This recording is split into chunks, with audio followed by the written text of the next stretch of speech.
ආයුබෝවන් මත්තල. ඉතින් අද අපි ඉන්නේ මත්තල. අපි ආවේ කතරගම යන්න. ඉතින් මත්තලින් එක්සිට් කරපු ගමන්ම මීටරේ කඩේ තියෙනවා ඔයගොල්ලොන්ට අනිවාර්යෙන් ගිහිල්ලා කන්න සුපිරි ප්ලේස් එක. ඉතින් අපි මේ මීටරේ කඩෙන් මෙන්න මේ වගේ දේවලුත් අරගෙන යන්න තමයි හැදුවේ කතරගමට. ඉතින් මීටරේ කඩේ ගැන කියන්න ඕන මත්තල බුත්තල කොහේ ගියත් ඔයගොල්ලොන්ට යන්න සුපිරි තැනක්. සර්විස් කෑ මරු. ඒ වගේම ඔයගොල්ලෝ අමතක කරන්න එපා මෙන්න මේ වගේ පාර දෙපැත්තේ ඉන්න අපේම සහෝදර සහෝදරයන්ගෙන් බඩු ටිකක් අරගෙන යන්න. පාඩු කියලා හිතන්න එපා. ගොඩක් ඒගොල්ලොන්ගේ රැකියාව ඒගොල්ලොන්ගේ ජීවත් වෙන්නේ ඒ දෙයින්. ඊළඟට අපි ගියේ කතරගම සෙල්ල කතරගම ලක්ෂ්මී දේවාලයට. මෙතනත් ඉතින් ගොඩාක් නිදහස් තැනක් කියලා ඔයගොල්ලොන්ට කියන්න පුළුවන්. ඕගොල්ලොන්ගේ වන්දනා කටයුතු ඕගොල්ලොන් නිදහසේ වැඳලා පුදලා ඕගොල්ලොන්ට යන්න පුළුවන්.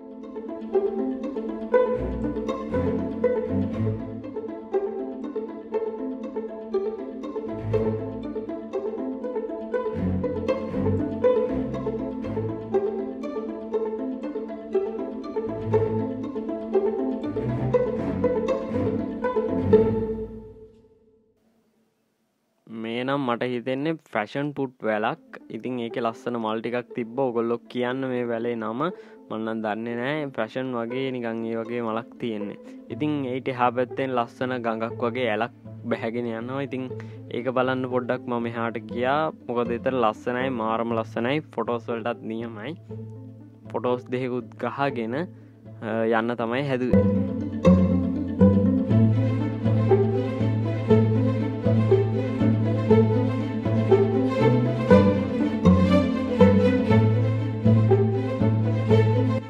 ඉතින් මෙන්න මේ දේවාලේ එච්චරම ලස්සනකුත් නැහැ. ඒ වුණාට මෙන්න මෙතන ඔය කලර්ස් ටිකට මාර ආසයි. මම ඒකයි ඒ ටික ගත්තේ. ඊළඟට අපි යන්නේ මේ ලක්ෂ්මී දේවාලෙට. ඒ කියන්නේ මේ ලක්ෂ්මී දේවාලේ තමයි.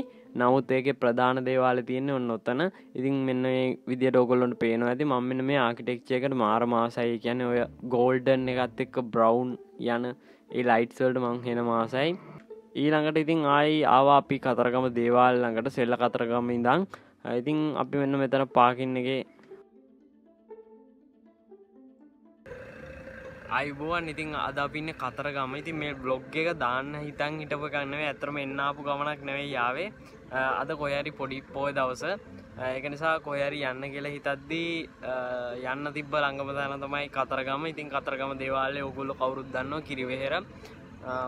අපි මේ ටිකේ අද පොඩ්ඩක් ආවා. ඉතින් මේ බ්ලොග් එක වෙනද වගේ බ්ලොග් එකක් නෙවෙයි. මේ හදිසි ආපු නිසා අපි ගෙදරින් ආවෙත් හවස 1:00ට වගේ. ඉතින් මෙහාට එද්දි 3 වගේ 3:00 වගේ වුණා. ඉතින් ඊට පස්සේ වෙච්ච දේවල් ටික තමයි ඉතින් අද බ්ලොග් එකෙන් ඕගොල්ලෝට බලන්න පුළුවන්. අපි කතරගම ගැන වෙන බ්ලොග් එකක් පස්සේ වෙලාවක දාමු. ඉතින් අපි දැන් ඉන්නේ අර කතරගම පාකින් එකක. ඉතින් අපි බලමු මොකද්ද වෙන්නේ ඉස්සරහට කියලා. ඉතින් බොයිස් මෙන්න මේ ගෙඩිය නම දන්න කෙනෙක් ඉන්නව නම් කවුරු හරි කමෙන්ට් එකක් දාන්න. කන්න බයයි මේ අඳුරන්නේ. අද කතරගම මේ සෙනග ගොඩක් අඩුයි. ඒ කියන්නේ වෙනද මේ ටිකේ පාගින්නේ ගොඩාක් වාහන තියෙනවා. අද කවුරුවක් අන්න. මෙහා පැත්තේ කැම්ප් එකක් මං හිතන්නේ තියෙන්නේ. මේ පැත්තේ හොටෙල්ස් ටිකක් තියෙනවා. හොටෙල්ස් වලත් ගෙස්ලා අඩුයි. ඒ කියන්නේ ඔෆ් සීසන්ද දන්නේ නැහැ මේ හරිය. කතරගම වඳින්න එහෙම කාලයක් නැහැනේ.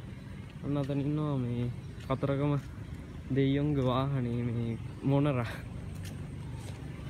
මේ ගස් ටික මාර ලස්සනයි. මේකයි මම මේ පැත්තට ආවේ. දැන් නම් ටික රෑ වෙලා. බොයිස් කාර් එක ලයිට් තුනක් හයි කරා. ඒක ගතියනේ.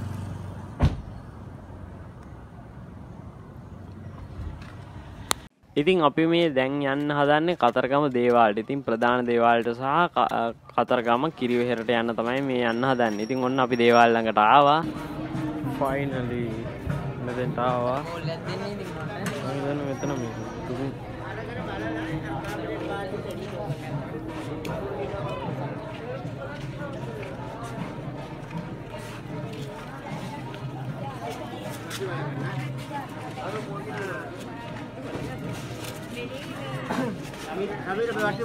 ඉතින් අපි කතරගම දේවාලයේ ගාවට යද්දී අපිට බලා ගන්න පුළුවන් වුණේ අද ඉල් මංගල්‍ය එහෙම නැත්නම් කාර්තික මංගල්‍ය කියලා තමයි මේගොල්ලෝ හඳුන්වන්නේ. ඉතින් අපිට එතන පෙරහැරක් තිබ්බා. අපිට පෙරහැර බලන්න නම් වෙලාව වුණේ නැහැ. මොකද අපි ගෙදර යන්න ඕන නිසා.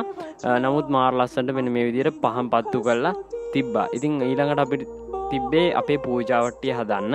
ඉතින් පූජාවට්ටියක් අපි එතනින් ගත්තේ නෑ. මොකද අපේට ෆ්‍රෙෂ් අපේ පළතුරු අරගෙන අපේ ගෙවල් වල තිබිච්ච ඒවා අරගෙන තමයි අපි ගියේ. අපේ එතෙන්දි හදාගෙන. ඉතින් එතන මාම කෙනෙක් ගොඩක් උදව් කරා කොහොමද හදන්නේ අපි දන්නේ නැති හින්දා.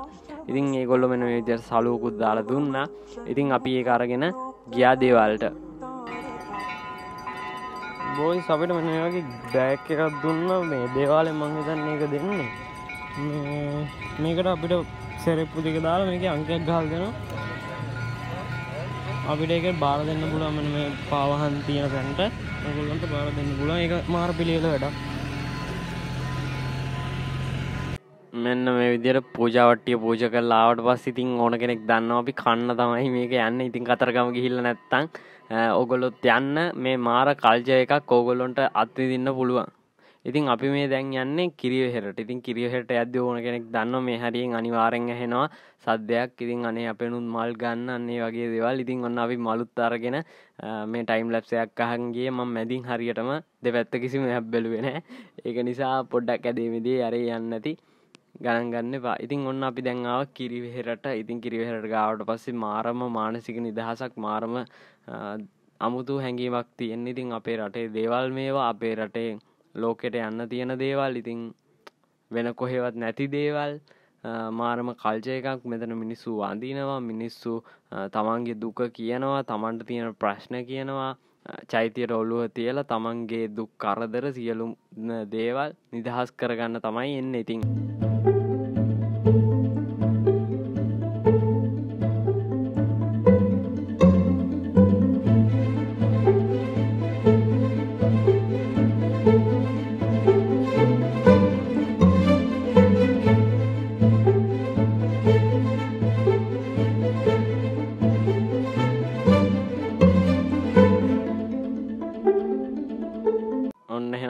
මල පූජා කරා.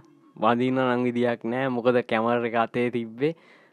ඉතින් ඒක නිසා ඔන්න කැමරා එක ඔෆ් කරලා මම වැඳලා ඔන්න ආයෙ වීඩියෝ එකට ආවා. ඉතින් අද විශේෂයෙන් කියන්න ඕන අපේ ආච්චිගේ උපන්දිනේ. ඉතින් ආච්චිගේ උපන්දිනේට තමයි අපි කතරගම ගියේ. සාමාන්‍යයෙන් අපි කතරගම යනවා හැම අවුරුද්දකටම 4 පාරක් 5 පාරකටත් වැඩි. මොකද අපි ළඟ ට්‍රිප් එකක් යන්න තියෙනවා නම් අනිවාර්යෙන් කතරගම යනවා. ඉතින් මේ අලියත්තු ටික පෙරහැරට රෙඩි වෙන්න යනවා. ඉතින් අද ඉල් මාසේ මංගල්‍ය. ඒක නිසා ඇඳුම ඇඳගෙන පෙරහැරට යන්න තමයි මේ කට්ටිය මේ යන්නේ. ඉතින් කතරගම කියන්නේ එක එක ಜಾති ආගම් මේ හැම දෙයක්ම එකට එකතු වෙච්ච මේ හැම දෙයකම සාරය එකට ගැබ් වෙච්ච තැනක් තමයි. මොකද අපේ ಜಾති ආගම් මේ කිසිම දෙයක් නැහැ. යාපඩේ ඉඳන් කොළඹ ඉඳන් මූතූර් සමන්තුරේ මේ පැත්තේ ඉඳන් මේ හැම තැනකින්ම රටේ මැද කොන අග හැම පැත්තකින්ම මේ කතරගම දේවාලට එනවා. කතරගම දෙයියන් වඳින්න, කතරගම කිරිවෙහෙර වඳින්න. ඉතින් මේ කාගෙත් එකමුතුවක් විදිහට කතරගම හඳුන්වන්න පුළුවන්. ඉතින් ඊළඟ වීඩියෝ එකෙත් හම්බ වෙනකන් බයි බයි. චාව්.